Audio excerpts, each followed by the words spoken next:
Dans le cadre de la Semaine de la Presse 2023, les élèves des classes de 5e du collège Saint-Bénigne ont reçu des sportives et sportifs bourguignons pour parler de leur parcours. Dans cet épisode, les élèves de la classe de 5e B ont reçu Lucie Nollet, basketteuse fauteuil, JDA Dijon Bourgogne Association. Bonjour. Bonjour. Comment vous appelez-vous ? Je m'appelle Lucie Nollet. Vous avez quel âge ? J'ai 29 ans. C'est quel sport que vous aviez pratiqué par le passé et que vous pratiquez aujourd'hui ? Alors, avant, j'ai fait 10 ans de hand et maintenant, je pratique le basket fauteuil. Et comment est-ce que vous avez découvert le hand ? Alors, le hand avant, c'est par le biais de mon frère, qui était handballeur aussi. Donc, on jouait... il m'a initié à ce sport. Et ensuite, j'ai découvert le basket fauteuil par le biais du centre de rééducation à la suite de mon accident. C'est quoi Est-ce que vous pourriez expliquer votre accident en détail ? J'irai pas dans les détails, non, parce que voilà. Mais sinon, donc j'ai eu un accident de voiture par un tiers responsable. Donc c'est la faute d'un monsieur qui s'est endormi et qui s'est déporté sur la voie où il y avait une autre voiture. Et on a fait un choc frontal, donc c'est par choc. Et voilà, à la suite de ça, après, il y a eu plein d'autres choses. Est-ce que ça a été dur d'accepter votre handicap ? Donc les 3 premiers mois, ça a été très très dur, surtout au niveau sportif. Je faisais du hand avant, j'en ai fait pendant 10 ans au niveau national. Et du jour au lendemain, ne plus pouvoir en faire, c'était très compliqué. Et ensuite, j'ai trouvé le basket fauteuil, ce qui m'a aidé à passer outre l'handicap. Et voilà, maintenant, je vis très très bien. C'est quoi le nom de votre handicap ? Paraplégie, pardon. Avez-vous eu des problèmes d'accessibilité à cause de votre handicap ? Donc oui, notamment chez mes parents au tout début, ils n'avaient pas de maison adaptée, il y avait des marches partout. Donc mon père a dû bricoler des rampes pour pouvoir me permettre d'accéder facilement à la maison. Après, dans l'ensemble, dans ma vie au quotidien, je dirais que non, parce qu'il y a toujours des solutions, même des petites marches, c'est toujours faisable. Mais donc voilà, principalement, ça va.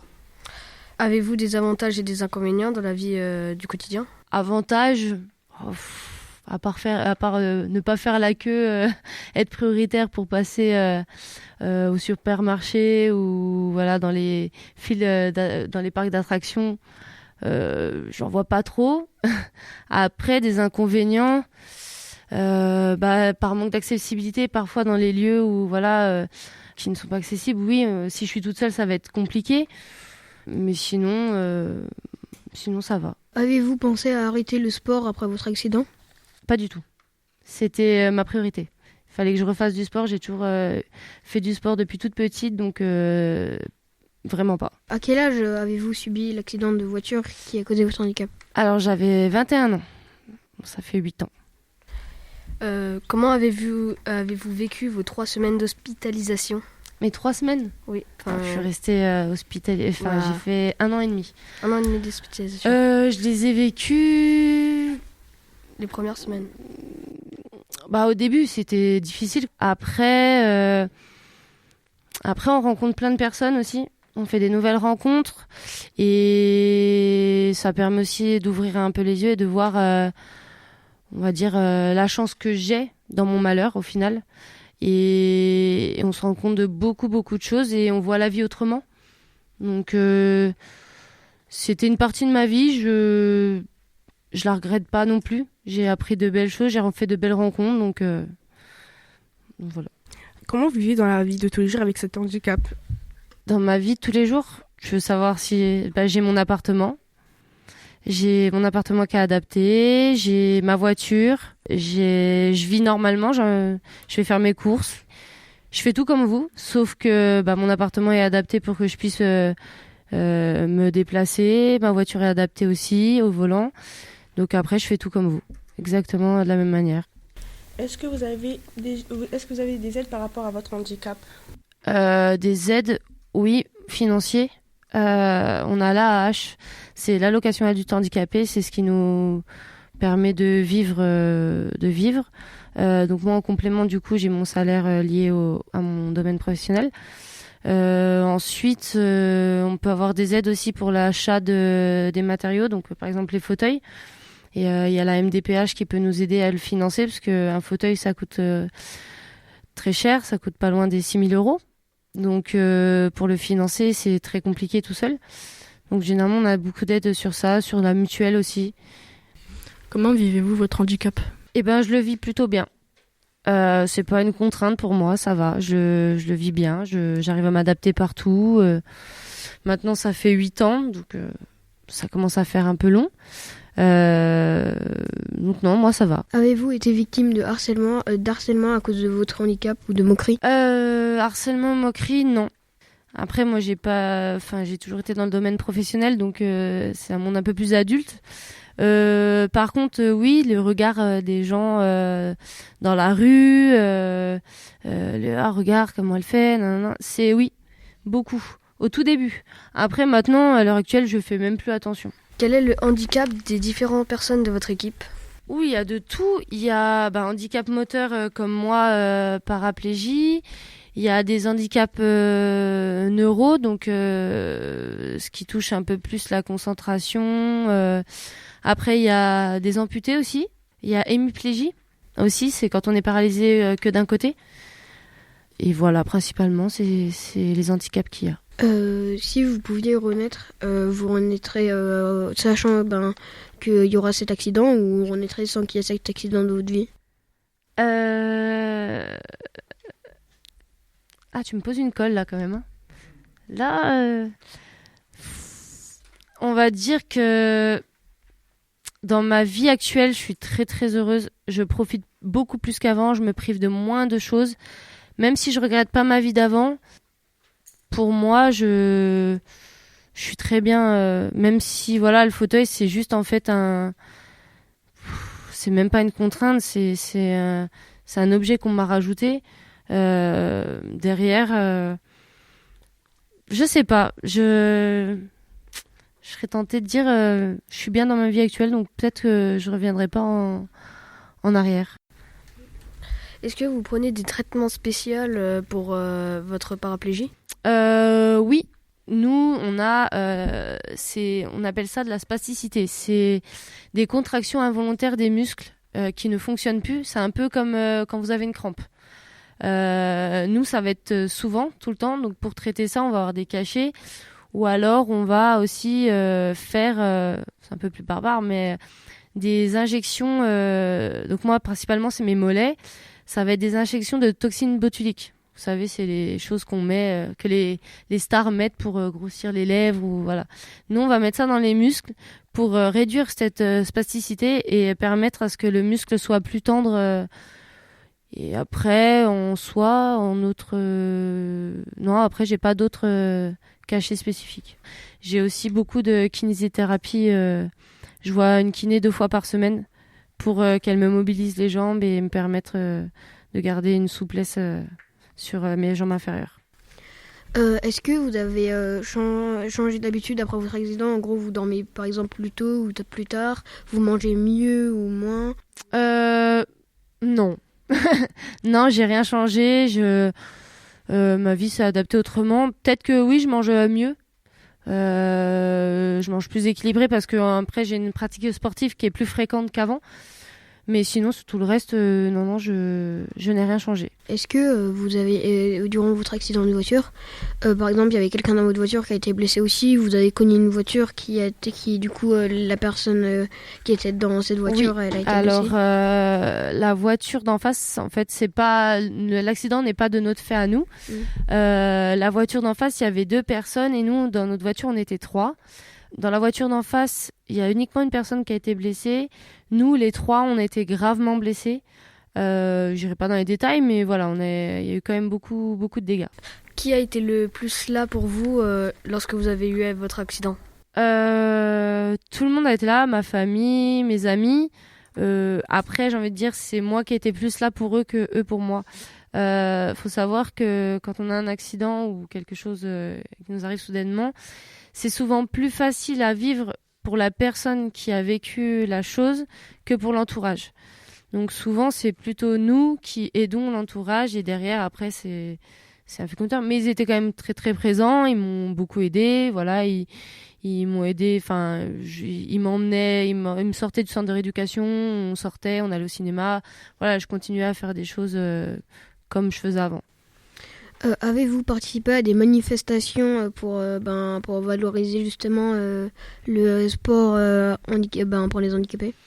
Manifestation, non. Après, moi, je fais beaucoup, comme ici avec vous, je parle beaucoup de ce sport et de l'handisport en général auprès des classes. On fait beaucoup de sensibilisation avec mon club dans les collèges, dans les lycées, dans les associations. On fait beaucoup de choses comme ça, mais des manifestations dans la rue, tout ça, non, jamais. Paraplégique, qu'est-ce que ça veut dire exactement? Quelqu'un de paraplégie, c'est quand on a les membres inférieurs qui ne fonctionnent plus, qui ne répondent plus à ce que demande le cerveau, en fait. Est-ce que vous trouvez qu'il y a des inégalités entre les handicapés et vis-à-vis des handicapés et des personnes normales? Des inégalités, oui, il va y en avoir. Comme je disais tout à l'heure, tout n'est pas forcément adapté, donc il y a beaucoup d'endroits où nous, on ne peut pas aller, qui ne sont pas possibles de faire. Des fois, il y a des attractions ou même des lieux où on ne peut pas aller visiter parce que c'est pas accessible. Si on veut prendre l'avion, faut s'y prendre longtemps à l'avance. Pareil pour le train, moi je me suis déjà vue refuser pour voyager, de monter dans l'avion parce que soi-disant ça faisait pas assez longtemps que j'avais programmé et demandé une assistance, que nous on est assisté pour pouvoir monter dans l'avion ou dans un train parce que c'est assez particulier. Et moi je me suis déjà vue refuser ça alors que une personne lambda peut arriver 2 minutes avant le départ et partir, que nous, si on n'est pas à l'heure 1 heure avant, on peut être refusé. Donc oui, sur ça, c'est très, très... Il y a des choses à changer encore. Est-ce que vous avez des souvenirs de grosses douleurs sur le cou, vous avez des souvenirs de l'accident, des visions, mais est-ce que vous vous en souvenez du moment? Oui, je me souviens de tout de A à Z. Donc, maintenant, je fais pas de cauchemars, je fais pas de cauchemars, je fais pas tout ça. Mais oui, je me souviens de tout de A à Z. Est-ce que, justement, après votre accident, justement, vous avez fait des cauchemars, vous avez revu ça, Oui, après, peu de temps après, oui, je faisais des cauchemars, je pouvais pas dormir. J'étais sous cachet parce que fallait que... Mais après, c'était dans les 3-4 premiers mois. Après, c'est vite parti. Et puis maintenant... j'ai plus rien. Est-ce que vous avez eu des problèmes psychologiques, c'est-à-dire vous avez été un peu flagada en quelque sorte pendant quelques jours et... Ah oui, au début, oui. Au début, je pouvais pas bouger, je pouvais rien faire parce que j'ai eu aussi un gros souci au niveau des abdos, donc je ne pouvais pas me lever, je ne pouvais rien faire, même pas me mettre en fauteuil. Donc oui, j'étais un peu là... comme tu dis, flagada, mais puis un peu dans les vapes au tout début, mais parce que c'était le contre-coup aussi de l'accident. Mais depuis, non, j'ai pas de ressenti comme ça. Est-ce que vous êtes tombé après l'accident dans une période pas de dépression, mais vous étiez vraiment tu peux dire très dépression? froide? Non, jamais. Jamais, je suis jamais tombée en dépression. Pour l'instant, et je pense pas y tomber, normalement, ça devrait aller, j'espère, mais non. Niveau du handicap, est-ce que les jambes, elles ont évolué en même temps que tout le corps ou elles ont vraiment eu du mal quand vous avez été paraplégique? Après, les années d'après, elles ont arrêté d'évoluer, elles ont pas pu grandir? Ou même si c'est pas relié au cerveau, ça grandit? Alors, moi, j'avais déjà fini ma croissance, donc elles vont pas grandir. Mais après, elles évoluent... Non. Parce que quand tu es paraplégique, ils estiment que les médecins stabilisent l'état du patient 1 an après l'accident. Donc si 1 an après l'accident, généralement, tu n'as pas d'évolution sur ton corps, il y a très peu de chances que tu récupères derrière. C'est vraiment dans les premiers mois que tu peux voir une évolution. Et c'est les médecins qui vous ont paralysé ou Non, c'est l'accident. C'est parce que j'ai eu 2 vertèbres de cassées. ça a compressé ma moelle épinière et du coup l'information revenait plus dans mes jambes. Est-ce que les meubles que vous avez chez vous sont adaptés à votre taille réduite? Ah, celle-là, on me l'avait jamais faite encore. J'aime bien. Oui, les meubles sont adaptés. J'ai ma cuisine, par exemple, tous les meubles qui sont à hauteur, j'ai des boutons pour les faire descendre à ma hauteur. Et après, tout est fait pour que ça soit accessible pour moi, oui. Est-ce que vous vous êtes dit que vous ne ferez plus de sport quand vous avez eu votre accident? Ah non, pas du tout. C'était ma plus grande motivation. Il fallait absolument que je refasse du sport. Vous voudrez remarcher ou pas, ou c'est pas possible? Alors, c'est pas possible. Actuellement, je ne remarcherai pas. Après, est-ce que j'ai envie de remarcher ou pas? Franchement, c'est pas ce qui me manque le plus ou c'est pas le plus la chose la plus importante pour moi à retrouver en tout cas. Donc, si je peux remarcher, oui, j'ai envie de te dire, mais franchement, c'est pas ma priorité. Comment avez-vous vécu votre accident? Bah bien, par les 3 premiers mois, comme j'ai dit, c'était compliqué parce que c'est tout récent. Après, je l'ai très très bien vécu. J'ai pas eu de période de dépression, j'ai pas eu de voilà, c'était pour moi ça a été assez facile entre guillemets d'accepter et de passer à autre chose, de recommencer une nouvelle vie. Après votre accident, pourquoi avez-vous choisi de faire du basket? Parce que le hand fauteuil ne m'a pas convenu, ça me plaisait pas. Du coup, on m'a présenté le basket fauteuil. C'était un sport co. J'aimais déjà ça avant, le basket de base. Donc voilà, après, dès qu'on m'a parlé de ça, qu'on m'a fait essayer, j'ai tout de suite adhéré. Et donc, vous êtes vraiment contente de faire du sport à la JDA? Ah oui. Très contente, oui. Là, pour l'instant, tout va bien. Et vous pouvez nous dire quelles sont les règles du handi-basket qu'il n'y a pas au basket sans fauteuil? Alors, les règles sont les mêmes. Il n'y a juste pas de reprise de dribble. Nous, on peut dribbler comme on veut. Et il y a le marché aussi. Alors, le marché, nous, en fauteuil, ça va être 2 poussées, en fait. On n'a pas le droit de faire plus de 2 poussées pour avancer. Après, tout le reste, c'est exactement pareil. Est-ce que vous comptez vivre du handicap basket, du coup? Alors, vivre pour le handisport, c'est très compliqué. On n'est pas considéré comme professionnel. On n'a pas de statut. On s'entraîne sportif de haut niveau, mais pour être payé, il faut vraiment atteindre l'élite. En France, c'est pas trop. Le niveau est pas très élevé par rapport à l'étranger. Après, pourquoi pas, mais pour l'instant, en tout cas, j'ai besoin de travailler à côté pour pouvoir subvenir à mes besoins. Est-ce que vous voudriez, ou rien que vos intentions, pas ce qui se passe actuellement, mais est-ce que vous voudriez vivre ou vous aimez bien travailler à côté? Ah, j'aime bien travailler à côté quand même. Après, si un jour je peux en vivre, oui, j'essayerai, vraiment. Ça me porterait une petite expérience, mais j'aime bien travailler à côté. Pour l'interaction sociale, tout ça, et puis ça change, j'ai pas que l'univers sportif, j'ai aussi le domaine professionnel et pour moi c'est important. Il y a des jours où vous avez envie de faire de basket ou... Il y en a, ils sont très rares, hein. Mais il y a des périodes où c'est un trop plein. Parce que vu que je m'entraîne tous les jours, des fois c'est un peu trop, donc je réduis. Mais c'est très rare quand même. Comment vous vous déstressez en général, genre avant une compète ou un match? Je déstresse pas. C'est du bon stress. C'est du stress positif. Moi, tout part à partir du moment où je rentre sur le terrain. Donc après, j'ai des séances de préparation mentale aussi avec un coach. Mais on travaille sur la relaxation, mais c'est très rare que j'utilise quand même. Comment vous mangez en général? Est-ce que vous mangez sainement ou des trucs comme ça? Oui, je fais attention à ce que je mange, comme la plupart des sportifs, je pense, mais je suis pas suivie au niveau nutrition. C'est vraiment moi, personnellement.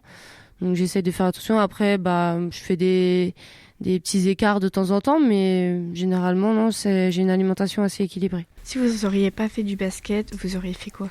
Alors, la bonne question. Parce que j'ai essayé beaucoup de choses et celui qui m'attirait le plus, c'était le basket. Comme je disais tout à l'heure, c'est ce qui se rapproche le plus avec mon sport d'avant. Et Les autres choses, les sports individuels, déjà, c'est pas mon truc. Donc voilà, c'était un sport co. Pour moi, j'aurais pas trouvé mieux, je pense. Comment vous vous sentez avant chaque compétition ? Excitée de vivre une nouvelle aventure, de prendre de l'expérience. Moi, je suis toujours contente d'aller en compétition ou voilà, de faire un match. C'est ce qui m'anime aussi, c'est pour ça que je m'entraîne. Donc, toujours heureuse de faire ça. Vous avez du temps pour vous ? Du temps pour moi, j'essaye. Non, j'essaye. J'ai 2 soirs par semaine où je n'ai rien du tout. Donc, c'est là où, oui, je vois mes amis, je change du domaine sportif et du domaine professionnel. C'est vraiment là, rien que pour moi et j'en profite un maximum. Comment vous sentez-vous après une grande compétition ? Fatiguée, mentalement et physiquement. Du coup, généralement, c'est du repos. Parce que pendant les compétitions, tous les jours, on enchaîne match, voire 2. Donc, au bout d'une semaine, voire une semaine et demie, c'est très lourd. Donc voilà, après, généralement, on a une petite période de coupure. Vous faites combien de compètes ou de matchs par an ? Les compétitions, ça dépend. Là, il y a les championnats d'Europe, généralement, c'est tous les 2 ans. Les championnats du monde, c'est tous les 4 ans. Là, par exemple, en août 2023, j'ai les championnats d'Europe qui se déroulent à Rotterdam. Après, par an, j'ai envie de te dire, en championnat avec mon club, j'ai match tous les week-ends, quasiment, donc ça fait beaucoup. Donc voilà, je suis quasiment tout le temps en train de jouer. Vos entraînements sont-ils difficiles ? Oh bah, on va dire que c'est pas facile tous les jours, hein. Mais après, difficile, non, pas plus que ça. C'est un plaisir pour moi d'y aller, donc je vais pas trouver ça difficile. Pourquoi vous êtes à JDA et pas un autre club ? Parce que dans la région, à part la JDA et Châlons, il n'y a pas d'autres clubs. Donc ça veut dire qu'il faudrait que je parte jouer sur Paris, dans le sud. Et moi, vu que j'ai mon travail, mon logement, tout sur Dijon, ben, c'est ce qui me semblait le plus facile pour moi. Que faites-vous pendant vos entraînements ?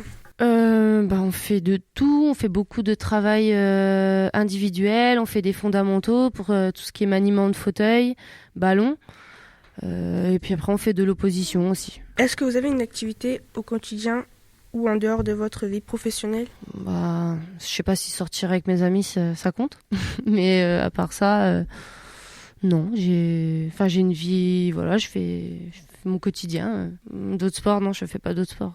Une fois par an, je vais au ski, donc je fais du ski minimum. Une fois par an, pendant une semaine, non-stop. Après, à part ça, c'est tout.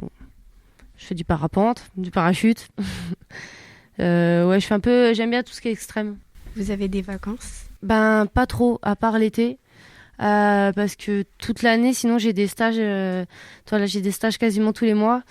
Du coup, par rapport à mon travail, si je pars en stage et en plus en vacances, ça devient compliqué pour moi de travailler derrière. Donc généralement, je prends mes vacances soit une semaine en mars et après tout le reste, c'est pendant les vacances d'été. À quel âge vous avez commencé le basket ? J'avais 22 ans, un an après. Quel sport vous auriez voulu faire d'autre ? Quel sport je voulais faire d'autre ? Franchement, j'en ai essayé plein et c'est celui qui m'a le plus plu. Après, c'est vrai que le ski, plus j'en fais, je trouve ça agréable. Vraiment, en compétition, c'est assez impressionnant. Donc pourquoi pas, oui, j'aurais pu me lancer dans le ski, mais je vais rester au basket quand même. Comment avez-vous commencé à jouer au basket en fauteuil roulant ? J'ai commencé à jouer suite à mon accident de la route par un tiers responsable. J'ai eu cet accident, j'ai eu 2 fractures au niveau de la moelle épinière et du coup je suis devenue paraplégique. J'ai découvert le basket fauteuil et maintenant je suis dedans. Quelles sont les compétences clés d'un joueur de basket en fauteuil roulant doit avoir pour réussir ?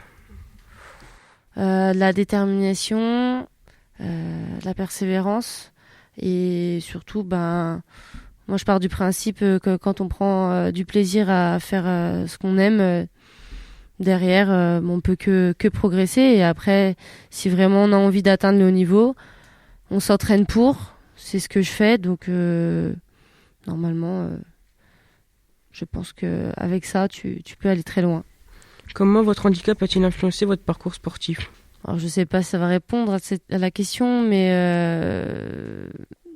moi, mon handicap, ça m'a permis de faire tout ce que j'ai pas pu faire quand j'étais encore valide, c'est-à-dire atteindre l'équipe de France. Je me suis toujours refusé ça en jouant au hand et voilà, je pense que mon handicap, ça a influencé sur ça, sur ma détermination et mon envie d'atteindre le haut niveau. Quel est le moment le plus mémorable de votre carrière de basketteuse handisport jusqu'à présent ? Mes premiers championnats du monde en 2018, où j'avais 6 mois de basket et j'ai été sélectionnée pour partir faire championnat du monde à Hambourg. Et à mon grand étonnement, j'ai été titulaire sur tous les matchs et j'ai fait plutôt un très bon tournoi. Donc ça, c'est un de mes meilleurs souvenirs pour le moment. Comment préparez-vous mentalement et physiquement pour les compétitions ? Alors physiquement, le club met en place déjà toute l'année, j'ai 2 séances minimum de préparation physique. Et après, pour les compétitions, on met en place avec le CEP une planification qui me permet d'arriver en pleine forme le jour des compétitions. Et mentalement, on est suivi par 2 préparateurs mentaux, enfin notamment un qui nous prépare, fait des séances de relaxation, nous permet de nous projeter sur les échéances.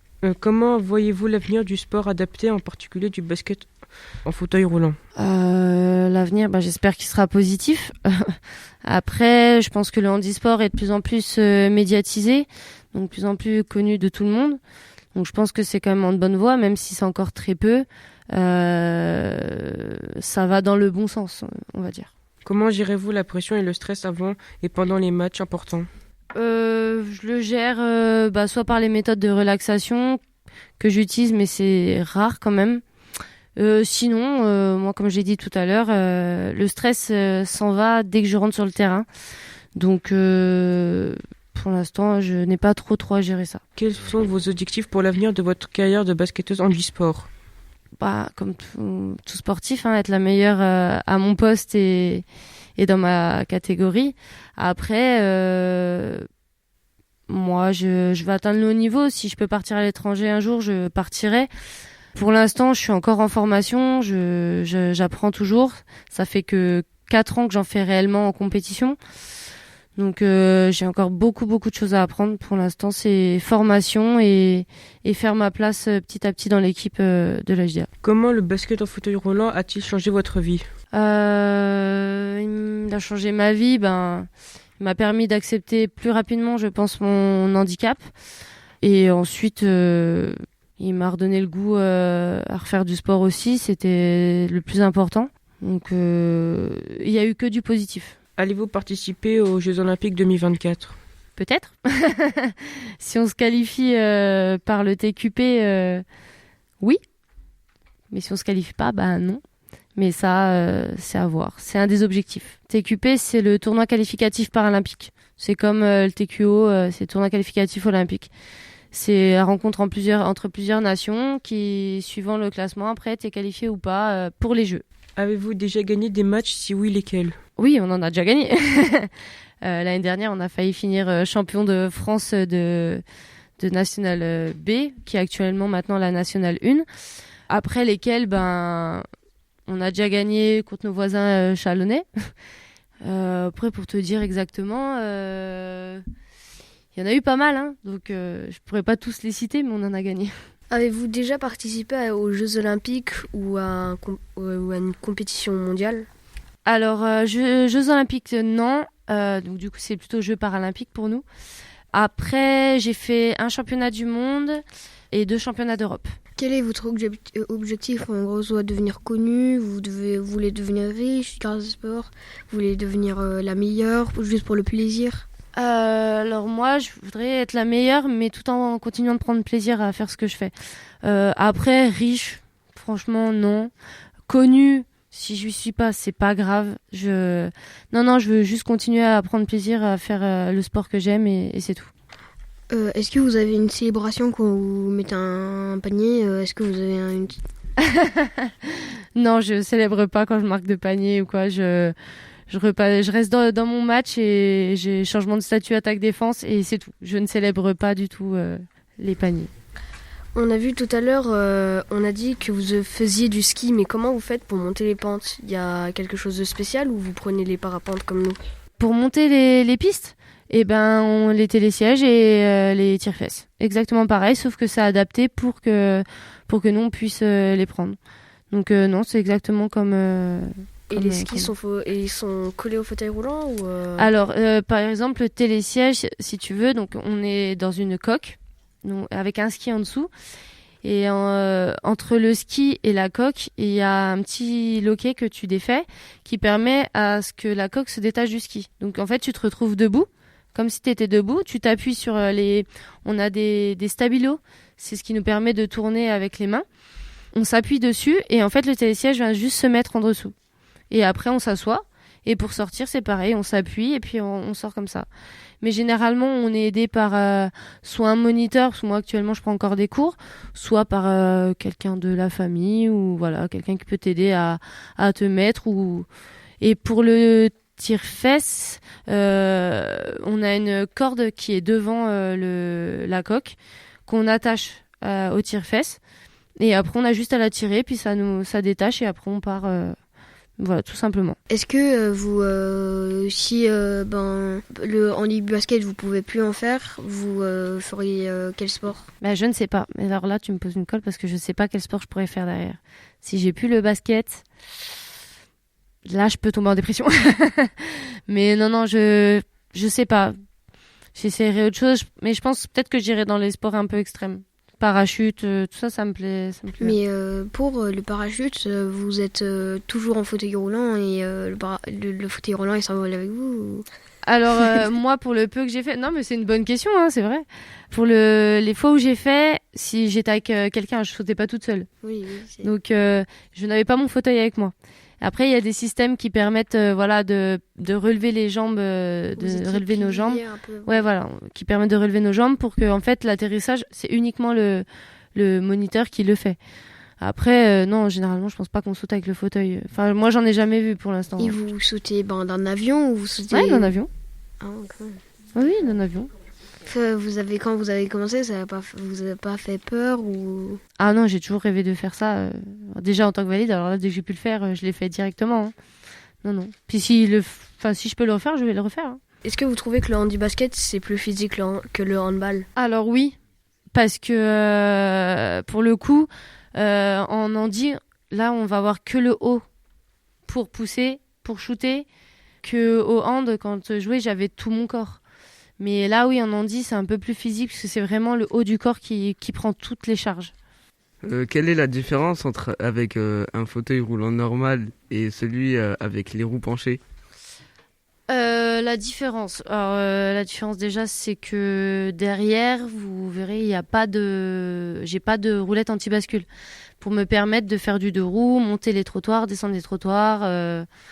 Que sur les fauteuils de sport, donc comme tu as dit, les roues sont incurvées pour permettre la rotation plus rapide. J'ai des roulettes anti-bascule derrière pour éviter de tomber en arrière quand on a un contact ou quoi que ce soit. Devant, on appelle ça la barre d'attaque ou la moustache. C'est pour permettre de protéger nos pieds et de faire quand il y a un contact de face. De pas avoir le pied juste en dessous. Et après, on est sanglé au fauteuil. En fait, on fait corps avec le fauteuil. On a des sangles au niveau du bassin, des genoux et des pieds. C'est les plus grosses différences. Comment faites-vous vos déplacements par équipe pour des matchs dans différentes villes ou dans différents pays ? Alors, on a un minibus, donc de 9 places. Et derrière, on a une remorque. Parce qu'on a tous les fauteuils à emmener, donc il y a tous les fauteuils de sport, mais il y a tous les fauteuils de vie aussi, parce que dans l'équipe, on est quand même 5 ou 6 à avoir un fauteuil, donc ça fait beaucoup à emmener. Donc on a minibus et remorque, et on se déplace comme ça dans toute la France. Comment se passe le marché ? Le marché dans les règles du basket ? Oui. Ah oui. En fait, le marché, c'est 2 poussées. Tu fais 2 poussées de roue. Après, il faut dribbler. Si tu en fais une troisième, c'est ça qu'on appelle le marché. Quelle est l'équipe que vous craignez le plus ? Il n'y en a pas plus une que d'autres. Hein. Toutes les équipes sont dangereuses. Donc, non, il n'y en a pas plus une que d'autres. On prend tous les matchs sérieusement et toutes les équipes sont des adversaires dangereux. Y a-t-il des règles qui changent du basket normal ? Il n'y a juste pas la reprise de dribble, c'est tout. Tout le reste, c'est exactement pareil.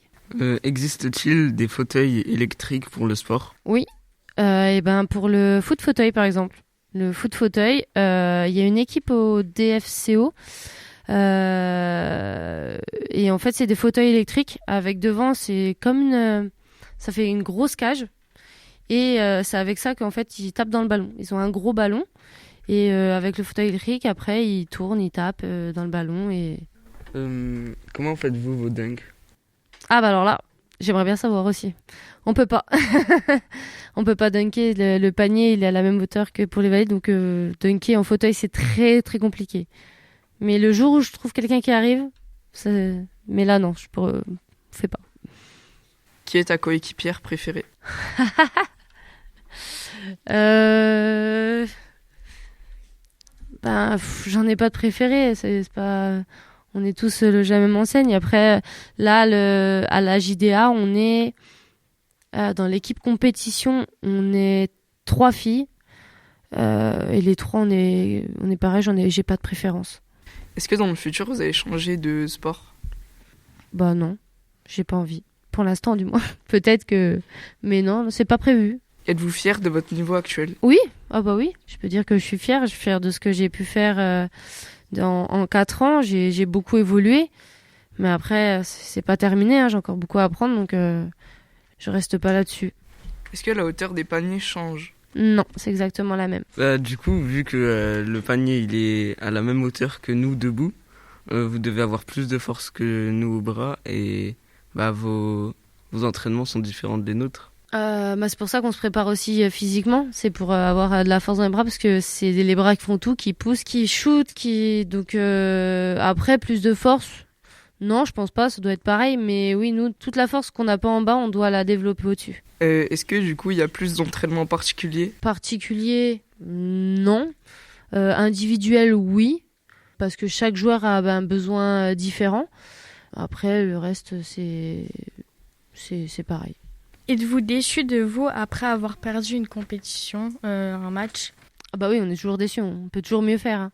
Après, je peux être déçue individuellement parce que je suis jamais satisfaite de ce que je fais. Pour moi, je peux toujours faire plus. Donc après, oui, il y a toujours une part de déception. Mais comme quand je gagne, je vais être déçue aussi des fois de ma prestation parce que je peux toujours faire mieux. Donc dans les deux cas, oui. Mais c'est pas tout le temps. Avez-vous déjà fait plusieurs compétitions ? Oui, j'ai déjà fait plusieurs compétitions. Un championnat du monde et 2 championnats d'Europe. Avez-vous des amis dans votre club que vous vous êtes fait dans... Oui, oui, on est tous amis, que ce soit au niveau sportif ou même à l'extérieur. Donc oui, je me suis fait des nouveaux amis. A-t-il été difficile pour vous de faire du basket ? Non, pas du tout. C'était un plaisir, donc non, j'ai tout de suite aimé quand j'ai essayé, du coup, c'était pas compliqué. Vous voudrez faire du basket à l'étranger ? Pourquoi pas plus tard ? Oui, si c'est possible. J'ai déjà eu un contact avec un club espagnol, mais j'ai refusé parce que c'est trop tôt pour moi, mon avis. Donc oui, pourquoi pas, mais un jour j'aimerais bien, ouais. Est-ce que vous avez fait d'autres sports en dehors du basket ? Oui, comme je disais à la fin, c'est pas des sports, c'est plutôt des loisirs. Tout ce qui est parapente, parachute, ski. Voilà, après j'ai déjà essayé tout ce qui est ping-pong, tennis, bad, le hand fauteuil, le foot fauteuil. Voilà, j'essaye à chaque fois que je peux essayer, puis voilà, pour m'ouvrir un peu l'esprit aussi. Vous faites des matchs en dehors de la France ? Quand je pars en tournoi international, oui. Avec l'équipe nationale, oui, bien sûr. Après, j'en ai fait aussi avec mon club. On est parti 2 fois à Bali, faire un tournoi là-bas. On est parti aussi en Hollande, pareil, pour faire un tournoi. Donc oui, ça m'arrive de faire des fois des matchs en dehors de la France. Vous vous entraînez combien de fois par semaine ? Tous les jours. J'ai des entraînements tous les jours. Des fois, c'est matin, midi, soir. Et parfois, c'est que midi et soir. Avez-vous eu un travail professionnel avant votre accident ? Oui, je travaillais avant mon accident. Et j'étais en études en même temps en parallèle. Donc, mais j'ai dû tout arrêter quand j'ai eu mon accident parce que c'était pas possible de suivre les cours et de faire la rééducation en même temps. Aimeriez-vous participer aux Jeux Olympiques ? Oui, j'aimerais beaucoup participer. Donc on va tout faire pour participer, mais après, ce sera peut-être pas possible, je sais pas encore. Mais j'aimerais. Voudriez-vous un jour arrêter le basket ? Sûrement, peut-être qu'un jour, oui, je serai obligée d'arrêter, mais le plus tard possible, quand je serai très très très vieille. Avez-vous déjà fait plusieurs interviews ? Interviews, oui, je parle beaucoup, je parle souvent, je fais beaucoup d'interventions. Donc oui, j'en ai déjà fait pas mal. Aimez-vous toujours autant le basket ? Oui, toujours. Toujours autant, voire peut-être même plus qu'avant. Est-ce que votre entraîneur de basket est sévère ? Oula. Sévère, non, il n'est pas sévère.